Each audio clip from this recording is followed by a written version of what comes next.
কয়েকদিনের টানা বৃষ্টি ও ডিবিসির ছাড়া জলে প্লাবিত আরামবাগ মহকুমার বেশ কয়েকটি এলাকা। খানাকুল, পুরসুরা সহ বেশ কয়েকটি এলাকা বন্যা কবলিত এলাকায় জল পৌঁছেছে। আজকে আরামবাগের সাংসদ, হুগলি ডিএম, এসডিও ম্যাডাম সহ বেশ কয়েকটি প্রশাসনিক আধিকারিকরা পরিদর্শনে বেরিয়েছিলেন বেশ কয়েকটি এলাকায়। পুরসুরার হাই স্কুলে যে রিলিফ ক্যাম্প করা হয়েছে সেখানে এসেছিলেন, উপস্থিত ছিলেন আরামবাগের সাংসদ Mitali Bag, SDO, BDO madam এবং পুরসুরার তৃণমূল নেতৃত্বরা উপস্থিত ছিলেন। খগন মল্লিক, সিন্টু মণ্ডল, বাবলু খন্দকার সহ একাধিক নেতৃত্বরা। কি বলছেন সাংসদ মিতালি বাগ, তুলে দিচ্ছেন ত্রিপল সহ একাধিক বন্যা ত্রাণ, আমরা শুনে নেব। দেখতে থাকুন শেষ পর্যন্ত।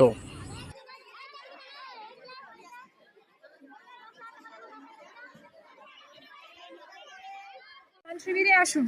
আর তার সাথে যেটা হচ্ছে, কিছু যেটা আপনি বলছেন, তাদের গরু ছাগল নিয়ে কেউ আছেন, তাদের নিয়ে অ্যানিমাল ফুডও এখানে করা আছে। তাদের আমরা যদি ওরা চলে আসছে, ওদেরকে আরো বেশি ডাকতে যাচ্ছেন। আমাদের এখানে বিডিও সাহেব আছেন, ওনার টিমটা নিয়ে উনি কন্টিনিউয়াসলি মাইকিং করছেন আর তাদের কাছে আর একবারই পৌঁছাবেন। আর উনিও যা আছেন, ওনারা এদিকে এলে সবাইকে ওইসব ত্রাণের ব্যবস্থাটা করা হচ্ছে। পুরসুরার সমগ্র এলাকায় কি ব্যবস্থা করা যাবে আশা করছেন, যারা নদীর ধারে বিশেষ করে বাস করেন? তাদেরকে নিয়ে আমরা গত 3 দিন ধরে, আপনারা নিশ্চয়ই নিজে দেখছেন, সব জায়গায় যা আছে মাইকিং করা হচ্ছে, সকালকে ডাকা হচ্ছে, সকালের কাছে পৌঁছে যাওয়ার চেষ্টা করা হচ্ছে। আরামবাগ লোকসভা কেন্দ্রের বেশ কিছু জায়গা, খানাকুল শুরু করে পুরসুরা বেশ কিছু নিচু জায়গাগুলোতে জলমগ্ন। কি বলবেন, আপনি পরিদর্শনে এসেছেন? দেখুন, প্রতি বছর না এবছরও বন্যা দেখা দিয়েছে। আপনারা জানেন যে কেন্দ্র সরকার একেবারে উদাসীন। তার কারণ আমরা যদি গ্রাম বাংলার দিকে দেখি, যে 100 দিনের কাজ ছিল, সে 100 দিনের কাজও বন্ধ হয়ে গেছে বা স্তব্ধ হয়ে গেছে। তখন আমরা দেখতাম নালা খন্দ ঝাড়াই করা হতো, কিন্তু সেসব আমরা পরিষ্কার করতে পারছি না। তার সত্ত্বেও মাননীয় মুখ্যমন্ত্রী মমতা বন্দ্যোপাধ্যায় বিভিন্নভাবে প্রচেষ্টা নিয়েছেন, উদ্যোগ নিয়েছেন কিভাবে রিকভারি করা যায়। সর্বোপরি ঘাটার মাস্টার প্ল্যান, যেটা কেন্দ্র সরকার কাছে আমরা দাবি রেখেও পাইনি, আমাদের পশ্চিমবঙ্গ সরকার যেটা কার্যকরী করার চেষ্টা করছে। ঘাটাল মাস্টার প্ল্যান শুরু হয়ে গেলে আমাদের ঘাটাল প্লাস আরামবাগ লোকসভা অনেকটাই বেঁচে যাবে। যতক্ষণ না শুরু হচ্ছে, বন্যা দুর্গতদের মানুষের পাশে সব রকম পরিষেবা দেওয়ার জন্য আমরা বদ্ধপরিকর এবং আমরা সার্বিকভাবে চেষ্টা করে যাচ্ছি প্রতিনিয়ত। কি দেখলেন? দেখুন, বিভিন্ন দিকে বন্যা বাড়ছে, আবার কোথাও কমছে।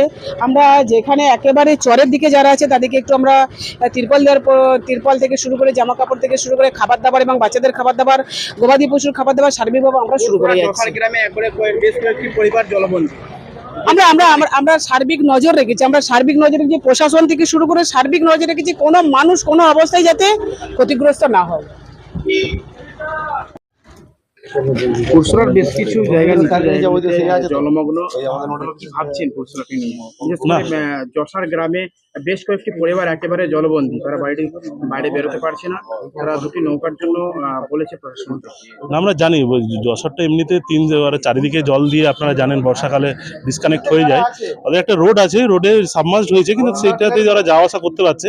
আমরা এখানে লাইটনিং, কিছু দড়ি মড়ি দেওয়ার ব্যবস্থা করে দিচ্ছি যাতে সমস্যা না হয়। ওই এরিয়াটাতে একটু আপনারা জানেন ভৌগোলিক একটা সমস্যা আছে, আমরা নজর আছে। আর যেগুলো চারে যেই লোকগুলো বিভিন্ন বাসাবাস করে আমাদের 3-4টে অঞ্চলে, সেগুলোকে সবাইকে আমরা রিলিফে ক্যাম্পে অলরেডি ব্যবস্থা করেছি। তাদেরকে রিলিফ মেটেরিয়ালও দিয়েছি, তাদের জন্য আমরা কিচেনও চালু করেছি, তাদের খাবার দাবার, বেবি ফুড, ইনফ্যাক্ট ক্যাটেল ফুডও আমরা দিচ্ছি। মানে সব রকম অ্যারেঞ্জমেন্ট আছে, আমাদের নজর আছে, অসুবিধা হবে না আশা করি। একদম সব জায়গায় সমস্যা, আমাদের জনপ্রতিনিধিরাও খুব অ্যাক্টিভ হয়ে আছে। এখন কোনো সমস্যা হলে আমরা ফ্ল্যাগ করছি, আমরা সলভ করার চেষ্টা করছি। হ্যাঁ, আজকে সকালে গিয়েছিলাম, কালকে রাত্রেও ঘুরেছি, আর এখন আবার বেরোবো, ধনপতার দিকে যাবো। এখন ডিএম ম্যাডাম এসেছিলেন, এমপি ম্যাডাম এসেছিলেন, আরও এডিএম স্যার এসেছিলেন।